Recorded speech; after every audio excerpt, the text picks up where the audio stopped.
तो चलिए बढ़ते हैं आज की कहानी की ओर।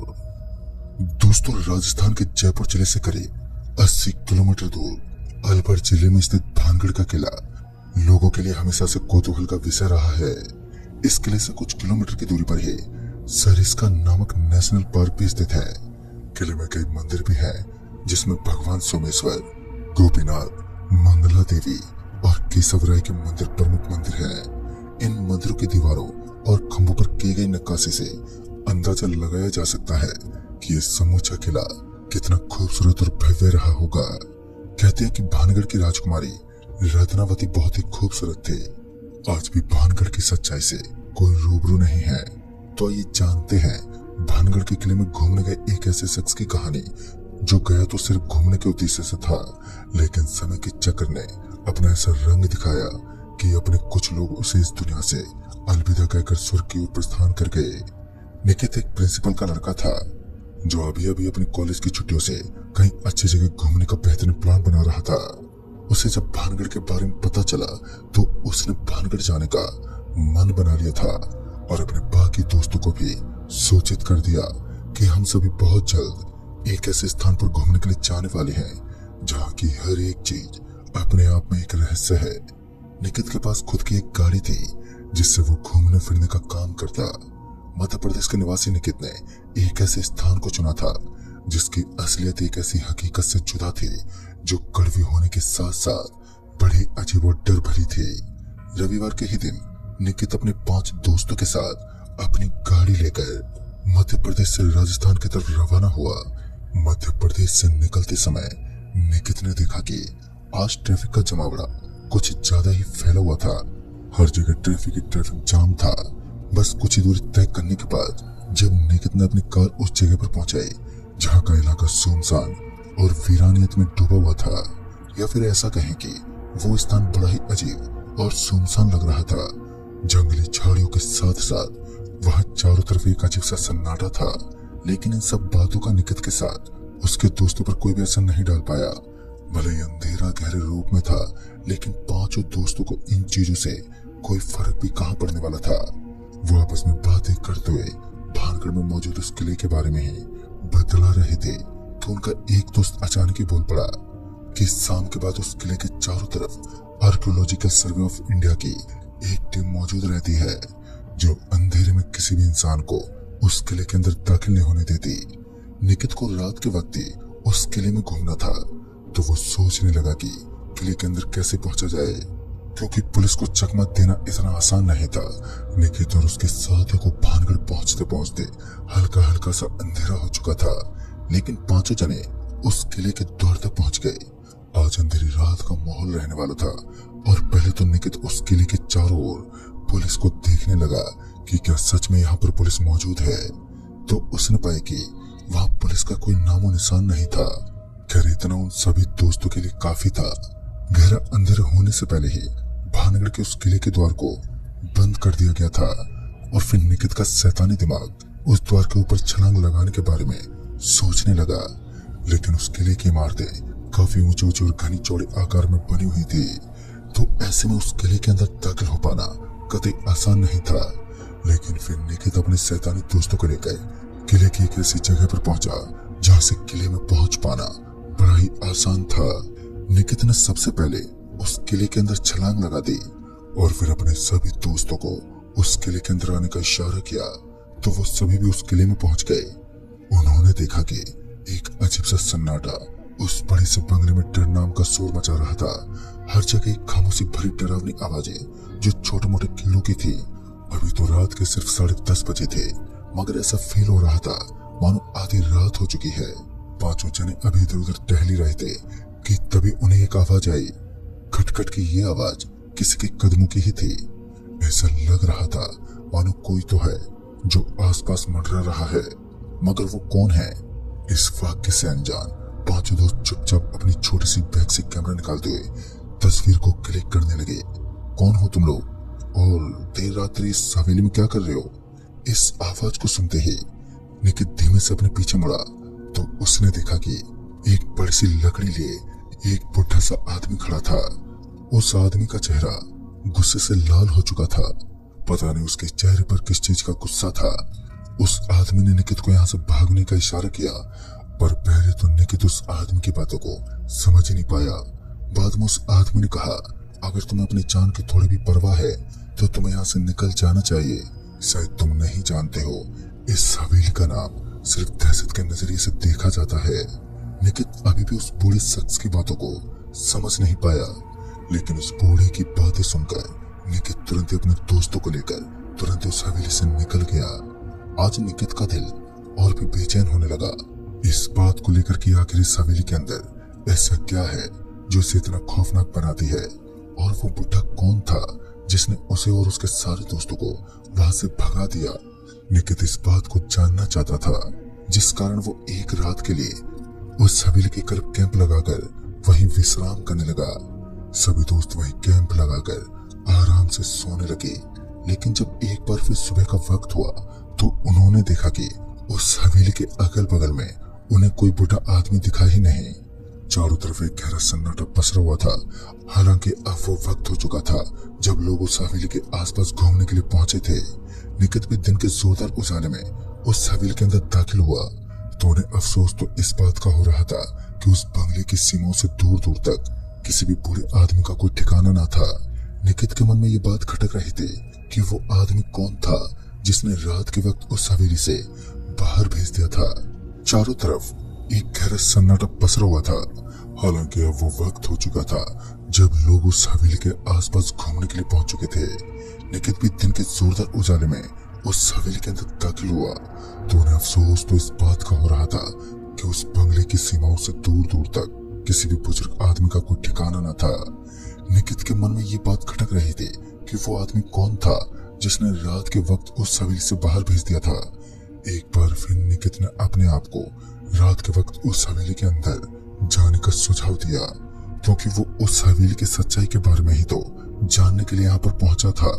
फिर जब उसके दोस्तों ने रात में क्लिक की गई तस्वीर को चेक किया तो उन्हें पता चला कि उनमें हर तस्वीर के अंदर एक बूढ़ा आदमी नजर आ रहा था, जो सच में एक ताजुब की बात थी। और ये बूढ़ा शख्स कोई और नहीं बल्कि वही आदमी था जिसने उस निकित के साथ उसके समस्त दोस्तों को वहां से भगा दिया था। खैर जब उस फोटो को जूम करके देखा गया तो जैसे वो सभी लोग उस फोटो को जूम करने की कोशिश करते तो वो अचानक से गायब हो जाता। और ये बात कहीं ना कहीं बता रही थी कि इस हवेली में कुछ न कुछ तो अजीब है। फिर उन्होंने इस बात के ऊपर ज्यादा फोकस नहीं किया और पूरे दिन भानगढ़ के एक एक कोने में घूमने लगे। लेकिन उन्हें तो रात में उस बंगले के अंदर वक्त काटना था, जिस वजह से वो सभी दोस्त शाम के तकरीबन 4:30 बजे के आसपास उस बंगले के करीब 5 किलोमीटर आगे पड़ने वाले एक बाजार में पहुंच गए और वहां पर खाने पीने का इंतजाम करने लगे। खाने पीने का इंतजाम करने के पश्चात उन सभी ने अपनी गाड़ी में अपने कदम रखे और एक बार फिर उस बंगले के करीब पहुंच गए। गर्मियों का वक्त था तो रात में किसी भी जगह पर रुकना बेहद आसान था। वो सभी दोस्त पहले से ही अपना अड्डा बना चुके थे, जिस कारण उन्हें ज्यादा मेहनत करने की आवश्यकता नहीं थी। रात के करीब 8:30 बजे के आसपास उस बंगले के आगे एक ताला लगा दिया गया और वहां पर मौजूद पुलिस कर्मचारी काम चोरी करते हुए उस बंगले के करीब पड़ने वाले उस बाजार में लौट गए। शायद ही उस बंगले का ही खौफ था कि कोई पुलिस वाला भी उस हवेली के पास रुकने से कतराते थे। खैर सभी दोस्त एक बार फिर बिना कुछ सोचे समझे उसी रास्ते से उस हवेली के अंदर पहुंच गए, जिसे कब्रिस्तान के नजरिए से देखा जाता था। लेकिन ये फैसला उनके लिए भारी भी साबित हो सकता था। आज की रात कुछ ऐसी मंजिलों से सामना करवाने वाली थी जो खौफनाक दास्तां से कम नहीं थी। जब पांचों दोस्त उस हवेली के अंदर पहुंचे तो उसमें चोट-चहाट भी नहीं थी, बस खामोशी का एक चित्र उस हवेली पर कब्जा जमा चुका था। एक अजीब सा सन्नाटा पसरा हुआ था। जैसे ही निकित के साथ उसके दोस्तों के कदम धरती पर पड़ते तो पत्तों के फड़फड़ाने की आवाज उस इलाके में चारों तरफ गूंज उठती और ये आवाज इस हवेली के सन्नाटे को दिखा रही थी। भले उस हवेली के अंदर अभी तक किसी की मौजूदगी नहीं थी, लेकिन अगल बगल में मंडराने वाली ये चुप्पी भी नर्मदा का उदाहरण नहीं था, क्योंकि बस कुछ ही पल बाकी थे और उसके बाद पांचों दोस्तों को एक ऐसा दंड मिलने वाला था जिसकी दहशत के सामने उनकी एक न चली। निकित का एक दोस्त निकित से बोल पड़ा, भाई मुझे जोर से टॉयलेट लगा है। और इतना बोलकर वो वहीं पर मौजूद एक बड़े से पत्थर के पास हल्का होने लगा। वहां से फ्रेश होने के बाद वो सभी इधर उधर टहलने लगे तो उन्हें अचानक ही किसी चीज के जलने की बदबू आने लगी। फिर वो सभी इस बदबू के पीछे का कारण देखने लगे तो उन्होंने देखा कि जिस जगह पर अर्जुन ने टॉयलेट किया था उस पत्थर के करीब से हल्का हल्का धुआं निकल रहा था। पता नहीं वहां ऐसा क्या होगा। और यही सोचते सोचते सारे दोस्त जब उस पत्थर के एकदम करीब पहुंचे तो उनकी आंखों के सामने एक ऐसा डरावना नजारा प्रस्तुत था जिसकी कड़वी सच्चाई निकित के साथ उसके सारे दोस्तों के पसीने छुड़ाने के लिए कायम थी। क्योंकि अब की बारी निकित को देखना था कि उस पत्थर के बिल्कुल बाईं तरफ एक बूढ़ा आदमी बैठा हुआ था और उसकी खोपड़ी के अंदर से धुआं निकल रहा था। और यहाँ पर टॉयलेट करके शायद अर्जुन ने एक बड़ी गलती को अंजाम दिया था। उस वक्त अर्जुन को भी समझ नहीं आ रहा था कि ये हो क्या रहा है। लेकिन जैसे जैसे उस बूढ़े आदमी का सर ऊपर की तरफ उठने लगा तो वैसे वैसे सारे दोस्त पीछे की तरफ हटने लगे क्योंकि उस बूढ़े आदमी का बदन एक अजीब सी स्मेल फेंक रहा था। उसके अंदर से आने वाली ये बदबू बड़ी ही गंदी थी जिस कारण सारे दोस्तों को उल्टियां होने लगी।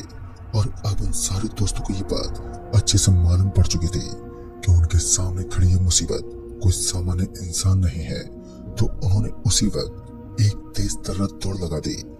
तेज गति से भागते वहां से निकलने लगे। लेकिन वो जिस रास्ते से भागते हुए जिस दीवार के छेद के अंदर से इस हवेली में पहुंचे तो वो इमारत अचानक ही वहां से गायब हो चुकी थी। यानी कि मुसीबत की बात अब लगातार बढ़ती जा रही थी। चारों तरफ खतरे की मौजूदगी दिखाई पड़ रही थी तो वहीं एक अजीब सी डरावनी हंसी एकदम से गूंजने लगी। इस हंसी की आवाज इतनी डरावनी थी कि सारे दोस्त इधर से उधर बिखरने लगे। अब उनकी समझ से सब कुछ बाहर था। वो ये तक भूल चुके थे कि इस बंगले का दरवाजा किधर है। और फिर जब सारे दोस्तों को ये लगने लगा कि अब उनकी मौत बस कुछ देर के बाद ही उनके साथ मुलाकात करने वाली है तो उन्होंने घुटने टेक दिए और वो चुपचाप एक दीवार के पास बैठ गए। वो बूढ़ा आदमी जोर जोर से चिल्लाते बोला, मैंने तुम्हें मना किया था ना कि इस हवेली में आने की हिम्मत मत करो, लेकिन तुम लोगों ने मेरी बात नहीं मानी। अब तुम्हें इसका भुगतान करना होगा। और यही बोलते हुए वो बूढ़ा आदमी जोर जोर से चिल्लाने लगा और कहने लगा कि वो आ चुकी है, तुम सभी को एक ऐसी मौत देगी जिसके बारे में तुम लोगों ने सपने में भी नहीं सोचा होगा। निकित को समझ नहीं आ रहा था कि वो बुजुर्ग आदमी किस जीव की बात कर रहा है। लेकिन जब उन्होंने देखा कि सफेद सफेद बालों वाली एक लंबी चौड़ी औरत जिसके हाथ में सोने का कंगन दिखाई पड़ रहे थे, उसका लंबा चौड़ा घूंघट उसका चेहरा छुपाए हुए था। सब कुछ एक डर के समुद्र में डूब चुका था। पांचों दोस्त एक सन्नाटे के बीच में इस कदर बैठे हुए थे मानो आज उनकी मुलाकात किसी भूत से नहीं बल्कि किसी मौत से होने वाली है। और इतनी जल्दी हिम्मत हारना भी निकित और उनके जवान दोस्तों को शोभा नहीं देता। बाद में उन्होंने अपनी पूरी हिम्मत दिखाने की कोशिश की लेकिन कोई भी दोस्त आगे नहीं बढ़ पाया कि वो उस हवेली के दरवाजे के ऊपर से छलांग मार सके और बाहर निकल सके। क्योंकि चारों ओर दहशत का एक ऐसा रूप छाया हुआ था जो पांचों दोस्तों को किसी माया की जंजीर की तरह जकड़े हुए था। ठीक रात के 12 बजने को आए थे और दूसरी तरफ उनका कैमरा अभी भी सारे नजारे को अपने अंदर कैद कर रहा था। शायद आज इस हवेली का राज खुलने वाला था कि आखिर क्या है इस हवेली के अंदर ऐसा जिस वजह से भानगढ़ का ये किला पूरी तरीके से बदनाम बन चुका है।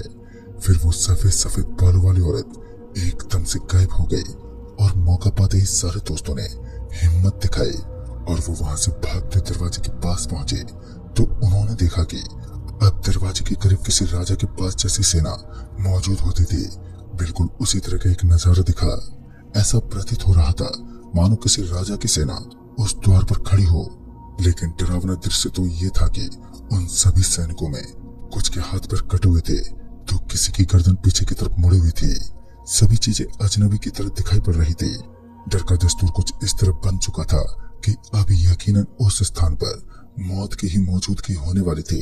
लेकिन दोस्तों वो कहते हैं ना, जब किस्मत पलटी मारती है तो कुछ भी हो सकता है। कुछ ऐसा ही निकित के साथ घटने वाला था।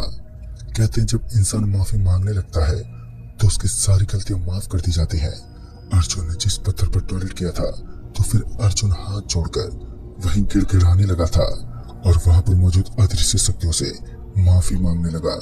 और शायद भूत प्रेत भी माफी मांगने पर इंसानों के ऊपर अपनी दया और रहम का प्रकोप फैला देते हैं और अर्जुन के द्वारा माफी मांगने के बाद वहां का दृश्य एक बार फिर नॉर्मल सा होने लगा। एक बार फिर वहां सब कुछ ठीक ठाक बन चुका था और समय की अहमियत अपनी जान की परवाह करते हुए सारे दोस्त उस हवेली से बाहर निकल गए। हड़बड़ाहट के मारे वो सभी वहीं पास में पड़ने वाले गांव में पहुंच गए और अपनी जान बचा सके। गांव के अंदर पहुंचने के बाद उन सभी को पता चला कि उनका एक दोस्त उनके साथ नहीं है। उन्होंने तुरंत ही अपनी गाड़ी घुमाई और उस हवेली के पास पहुंचे और दोस्त की तलाश करने लगे। 5 मिनट के बाद उन सभी को एक दर्दनाक चीख सुनाई दी और उसके बाद मानो सारा माहौल एक चुप्पी में डूब गया। बस सन्नाटा ही सन्नाटा वहां की खासियत बन चुका था। अपने दोस्त की तलाश करने के बावजूद भी उनका दोस्त उन्हें आज तक नहीं मिल पाया। कैमरा भी उस रात उन भूतों को अपने अंदर कैद नहीं कर पाया। और दोस्तों, आज भी कहते हैं कि भानगढ़ का ये बंगला भूत पिशाच से बाधित माना जाता है। यहाँ लगातार होने वाले हादसे नए नए प्रेत आत्माओं को जन्म देते हैं। कहते कि जिस इंसान की मौत इस हवेली के आसपास होती है वो प्रेत आत्मा बन जाता है और उनकी आत्मा भी उन्हीं की तरफ बुराई फैलाती है।